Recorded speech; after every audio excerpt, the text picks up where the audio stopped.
ये बात भाई रावण को नहीं मालूम कि मैं शंकर भगवान का शिवलिंग का पूजन कर उठता हूँ और वहां एक मछली आकर जल में घुमा करती है।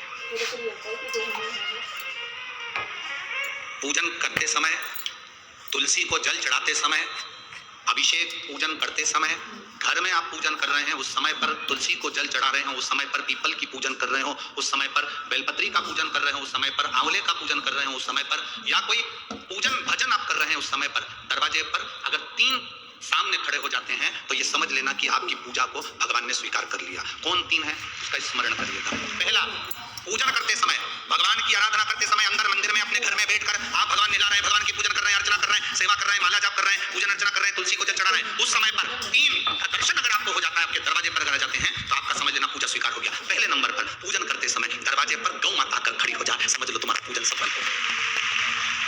आप पूजन कर रहे हैं अंदर से, गाय रंभा रही है, आप पूजन कर रहे हैं अंदर से, गौ माता गौमूत्र कर रही है, आप पूजन कर रहे हैं अंदर से, गौ माता गोबर कर रही है, आप पूजन कर रहे हैं अंदर से और गाय दरवाजे पर आकर खड़ी हो गई। तुम्हारी अर्चना में, तुम्हारी आराधना में, तुम्हारी साधना में गौ माता तुम्हारे सामने आकर खड़ी हो जाए। पूजन के समय पर अचानक आकर तुम्हारे द्वार पर तुम तुलसी को जल चढ़ा रहे हो, तुम्हारे दरवाजे पर आ जाए। और मेरा विश्वास करता है यहाँ जितनी मेरी जीजियां बैठी हैं, यहाँ जितने मेरे जीजा बैठे हैं, ये मेरा विश्वास करता है आपके साथ कभी ना कभी ये जरूर हुआ होगा। पूजन के समय पर गौ माता का दर्शन होता है, ये मेरा विश्वास करता है।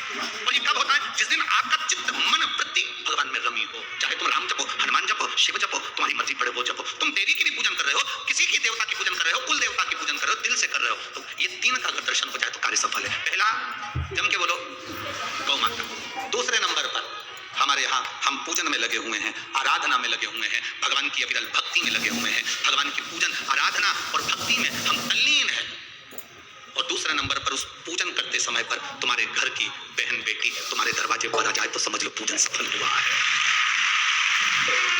क्या बहन बेटी के आने से पूजन सफल हो सकता है?